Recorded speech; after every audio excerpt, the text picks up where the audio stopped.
ஜனநாயகன் திரைப்படத்துடைய அந்த சென்சார் வழங்காத அந்த சம்பவம் தான் இப்போ தமிழ்நாடு முழுவதும் இல்லாமல் இந்திய அளவிலும் பேசப்படுது. அப்படியெல்லாம் ஒண்ணும் இல்லையே.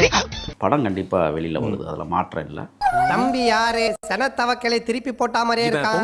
ஒரு பஞ்சாயத்தடா முடிச்சு பாரு, நமக்காக அம்பட்டு போலும் பிள்ளை குட்டியோட வெயில்ல காத்து கிடக்குறாங்களே.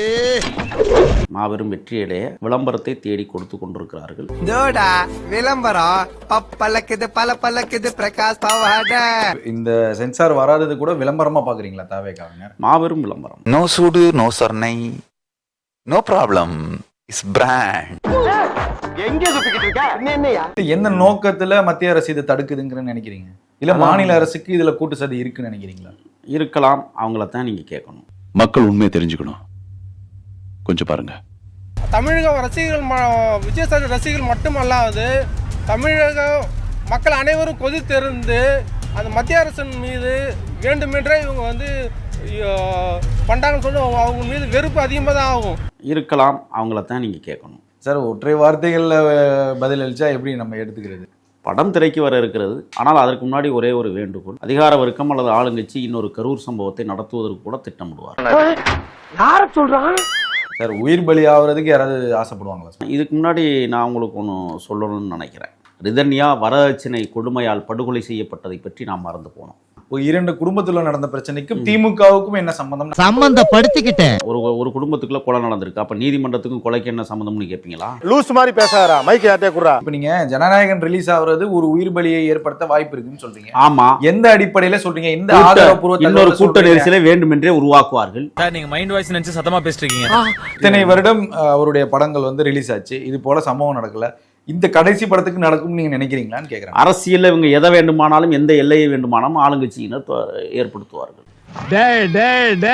இந்த ஆக்ட் குடுக்குற வேலையெல்லாம் என்கிட்ட வச்சுக்காதடா. அவங்களுக்கு தேவை இப்ப வெற்றி தான். மாபெரும் தோல்வியை கொடுக்க இருக்கிறது தமிழக வெற்றி கழகம். இல்ல சீரியஸா பேசிட்டு போறீங்களா? அதான் சிரிப்பு. இந்த சென்சார் போர்டு கொடுக்க வேண்டியது வந்து மத்திய அரசு. ஏன் மத்திய அரசுக்கு எதிராக எந்தவித முழக்கங்களும் இல்லை? அதெல்லாம் ரகசியம் சொல்றதுக்கு இல்ல. இப்போ ஸ்டேஜ்ல பாசிசத்தை பத்தி பேசக்கூடிய உங்க விஜய் ஏன் இப்ப நடக்கக்கூடிய சம்பவத்தை வைத்து பேச மாட்டாங்க? ஏற்கனவே அவர் பயந்துட்டு இருக்காரு, மேல மேல பயன்படுத்தி அவருக்கு பேதிக்கிட்டு ஆயிடுச்சுன்னா பாஜகவை எதிர்ப்பதுல தாவேக்காவுக்கு என்ன அச்சம்ங்கிற கேள்வி வருதுல்ல. படத்தையும் பாஜகவையும் கொண்டே பொருத்தி பார்க்க கூடாது. ஏன்னா வெளிச்சம் தெரிஞ்சா மூஞ்சி எல்லாம் தெரிஞ்சிடாது. படத்தையும் பாஜகவையும் பொருத்தி பார்க்க கூடாது, ஆனா படத்தையும் திமுகவை மட்டும் பொருத்தி பார்க்கலாம்ங்கிற எங்கேயுமே பொறுப்பு யாராலும் போடுவாங்க, அதுக்கு கட்சி பொறுப்பாகும். எல்லாம் இந்தியாவின் எதிர்கால தூண்கள். ஒரு திரைப்படம் அது மக்களுக்கான என்டர்டைன்மெண்ட், அது வெளியில வரும். இல்லை, அப்ப அதை சுற்றி விஜயை சுற்றி அரசியல் நடக்கல, விஜயின் படத்தை சுற்றி அரசியலில் அரசியல் நடக்கிறது. என்ன பேசிக்கிட்டு இருக்கா? எதுக்கு எடுத்தாலும் எனக்கு முடக்காம அந்த தெளிவான அரசியலை சொல்லுங்கன்னு தான் நான் கேக்குறேன். என்ன உங்களுக்கு தெளிவான அரசியல்? பயங்கரமான கல்லூரி மங்க புரியும்படியா கேப்லாம் பேசுங்க சார். இப்போ உங்க தலைவரை சுற்றி உங்க தாவேகா கட்சியை சுற்றி தான் ஒரு அரசியல் நடக்குது. அந்த அரசியல் கேள்விகளுக்கு நீங்க பதில் அளிக்கலன்னா அது எப்படி? உங்களுக்காக காங்கிரஸ் குரல் கொடுக்குது. சாணியம் கோவம் வருது. விஜயை டார்கெட் செய்யறாங்கன்னு சொல்லி பாஜகவுக்கு RSS எதிர்த்து அவங்க பதிவு போடுறாங்க. அந்த கேள்வி உங்கள்ட்ட தானே கேட்க முடியும், வேற யார்கிட்ட போய் கேட்க முடியும்? சரி, நன்றி சொல்லிக்கிறோம் காங்கிரஸுக்கு. வேற என்ன? இந்த லொள்ளு குட்டால கிடைக்கும்கா, இந்த வேலையெல்லாம் என்கிட்ட வச்சுக்காத. இந்த அரசியல் நடக்கலன்னு நீங்க சொல்றீங்களா, நடந்திருக்குன்னு சொல்றீங்களா? அரசியலா நடக்குது, திரைப்படம் அது வழக்குல இருக்கு. வேற என்ன அரசியல் இதுல? கமல் மாதிரி புரியாமையே நாங்க இப்ப வந்து தேர்தல் களத்தை நோக்கி போய்கிட்டு இருக்கிறோம். நீங்க திரைப்படத்துறை நோக்கி நீங்க வந்து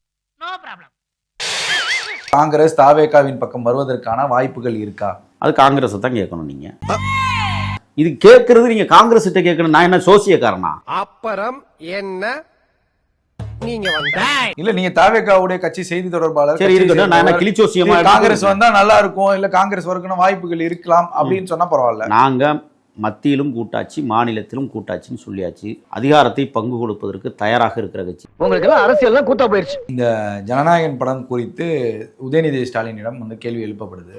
இந்த நாய் யாரு, இதுக்கே நீ பதில் சொல்ற? அவர் இந்த கேள்வியை கடந்து போறாரு.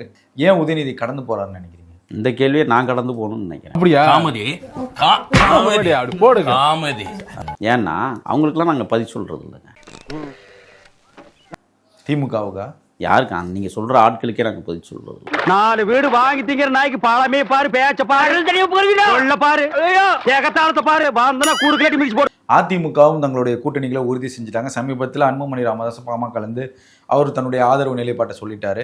தாவேகாவின் அமைதிங்கிறது எதை நோக்கி இருக்கு? அமைதிக்கு பிறகுதானே புரட்சி வெடிக்கும். கோவம் வரா மாதிரி காமெடி பண்ணதான் உனக்கு பல தடவை சொல்லியிருக்கிறேன். இல்ல, அதுதான் அந்த புரட்சி எப்படி வெடிக்கும், கூட்டணிகளை எப்படி வகுக்க போறீங்க? பொறுத்துருங்க, தை பிறந்தால் வழி பிறக்கும். என்னடா முட்டாத்தனமா பேசிக்கிட்டு இருக்க முட்டா பயல? ஏடா பேரையும் சொல்ல மாட்டேங்கிற, அட்ரஸையும் சொல்ல மாட்டேங்கிற, எப்படி தெரியும் எனக்கு? சமீபத்தில் நாம் தமிழர் கட்சியுடைய சீமான் தொடர்ந்து விஜயை எதிர்த்துக்கிட்டே இருந்தாரு. நீங்க தாவேக்கள் இணைந்த போது கூட நாத்தாக்கா நிர்வாகி ஒருத்தர் உங்களுக்கு அந்த தெரிஞ்சிருக்கும் அந்த தகவல். ஐயோ, நம்ம மைண்ட் அங்க போகுது.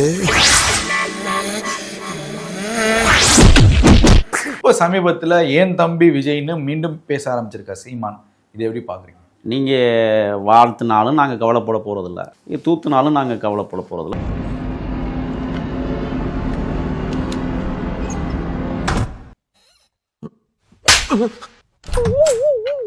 விஜயின் பக்கம் சீமான் இப்ப அமைதி, அதெல்லாம் ஆதரவெல்லாம் இங்க இல்ல, குழி தோன்ற வேலை. ஆமா, இவர் அயல் நாட்டு லீடரு, இவரை குண்டு வச்சு கொல்றாங்க. அணிலுங்க தற்கூறிங்கன்னு சொல்லி எல்லா இடத்துலயும் அவர் பேசுறாரு. திடீர்னு ஒரு விஜய்க்கு ஆதரவா என் தம்பி, மீண்டும் என் தம்பிங்கிற அந்த வார்த்தையை பயன்படுத்துறாரு. இவ்வளவு நேரம் நடிகர்னு சொன்ன தம்பிங்கிறாரு, ஏன்னு கேக்குறேன். எங்கிட்ட பணமெல்லாம் இல்ல கொடுக்கறதுக்கு. சமீபத்துல ஜோதிமணி சொல்லியிருப்பாங்க, அழிவு பாதையை நோக்கி காங்கிரஸ் போகுது. இது எல்லாம் விஜயினால் ஏற்பட்ட பிளவுங்கிறத பேசப்படுறாங்க. இந்த வளர்ச்சியை எப்படி பாக்குறீங்க? இல்ல, நாங்க வளர்ந்துட்டு போறோங்க. 30 லட்சம் கோடி இந்த தேர்தலுக்கு செலவழிக்க போறாங்க திமுக. ஆமா, இவருதான் மானஸ்தன். ஓட்டுக்கு பணம் கொடுக்குறாங்களா இல்லையா திமுக, அண்ணா திமுக? அதை சொல்லுங்க.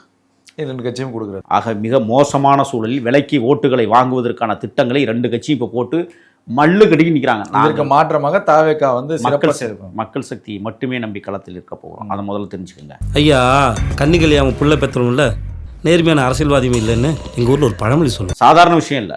இன்னைக்கு வீட்டுக்குள்ள 2 ஓட்டுன்னு சொன்னோம், இல்ல இருக்கிற ஓட்டே எல்லாமே எங்களுக்கு தான். இவன் ஒருத்தன்டா சிரிப்பு காமிச்சு. தேர்தல் செலவுகள்லாம் எதுவும் செய்யாம தாவேகா வெற்றி அடையும் இந்த முறை. ஆமா, ஏன்னா அப்புறம் எங்கள்கிட்ட இருக்கு காசு. நீ அநியாயமா நயன்தாராமன் நடிக்கிற பாரு. ஒரு பக்கம் என்ன சொல்றாங்கன்னா, பாஜகவும் விஜயும் சேர்ந்து செய்யற வேலை தான் இந்த சென்சார், ஒரு பதற்றத்தை உருவாக்குற வேலை. கண்டு விட்டாளையா, சூச்சமத்தை கண்டு விட்டாளே. சொன்னவன் யாரு? தகவல். நான் என்ன கேக்குறேன், என்டிஏ கூட்டணிக்குள் விஜயை வரவழைக்கிறதுக்காக நடக்கக்கூடிய நாங்க எதிரி. நீ சொல்ற பூரா நம்பி ஏமாறதுக்கு அவனு சொங்கியும் கிடையாது, உன்னை மாதிரி மங்கியும் கிடையாது. பாஜக ஆதரவாளர்கள் பேசின வீடியோக்கள் இருக்கு, நான் உங்களுக்கு அனுப்பி. அந்த பைத்தியக்காரர்கள்ட்ட போய் சொல்லுங்க, எங்க தலைவர் வேற உரிமையில பேசிடாதீங்கன்னு சொல்லியிருக்காரு. அந்த பைத்தியக்காரர்களுக்கு போய் சொல்லுங்க. மரியாதை மனசுல இருக்குண்டா. ஒரு நாளும் இந்த சம்பவம் நடக்காது. நாங்க பெரியாருடைய பேரன்கள், உண்மையான பேரன்கள். நாங்க இத சொன்னோம்னா உங்களுக்கு மூஞ்சில காரி துப்புறான்னு தோணுது. துப்புணும் போல இருக்கு. நாலாம் எந்த திருத்தலத்துக்கும் போறது, நாலாம் எங்கேயும் போய் சாமின்னு ஒரு விஷயத்த செய்யறது இல்ல. பொண்டாட்டி உன்னை செருப்பால அடிச்ச கதையெல்லாம் நான் கேட்கல. அதனால பெரியாரின் பேரன்களாக இருக்கக்கூடிய நாங்கள், பெரியாருடைய வழிவந்த நாங்கள் தெளிவா இருக்கிறோம். உங்களோட கூட்டும் இல்ல, ஒட்டும் இல்ல, உறவும் இல்ல. என்ன பாக்குற? நல்லாவே தெரியுது. என்ன தெரியுது? மாறு வேஷம் தான் தெரிஞ்சு போச்சா? எங்க தலைவர் அடிக்கடி சொல்லி அப்புறம் திருப்பி அதையே கேட்டுக்கிட்டு இருக்கிறீங்களா? இது என்ன? ஜனவரி 12ஆம் தேதி கரூர் வழக்குல சிபிஐ விஜய் அவர்கள் ஆஜராகணும்னு 12ஆம் தேதி சம்மன் அனுப்பியிருக்காங்க. ஜனவரி 9ஆம் தேதி ஜனநாயகன் படம் ரிலீஸ். அவர் ஆஜராக வேண்டிய நேரமும் படம் ரிலீஸும் ஒரே நாள் இருக்க வேண்டும்ங்கிறது சட்டம் தன் கடமை செய்கிறது. அப்புறம் கடமைக்கு தாவேகா ஒத்துழைப்பு கொடுக்க போது, அவ்வளவுதான். அப்படி பச்சையா சொல்ல முடியாது, ஒரு யூகமா சொல்லலாம். ஆமா, சட்டம் என்ன சொல்லுதோ அதுக்கு ஒத்துழைப்பு கொடுக்கறதானே ஒவ்வொருத்தர் தனி மனிதனுடைய பண்பும். முழு மனதோடும் மகிழ்ச்சியோடும் எனக்கு கொடுத்த வேலையை திறம்பட செய்வேன் என்று இதன் மூலம் உறுதி கூறுகிறேன். ஸ்டார்ட் பண்ணு.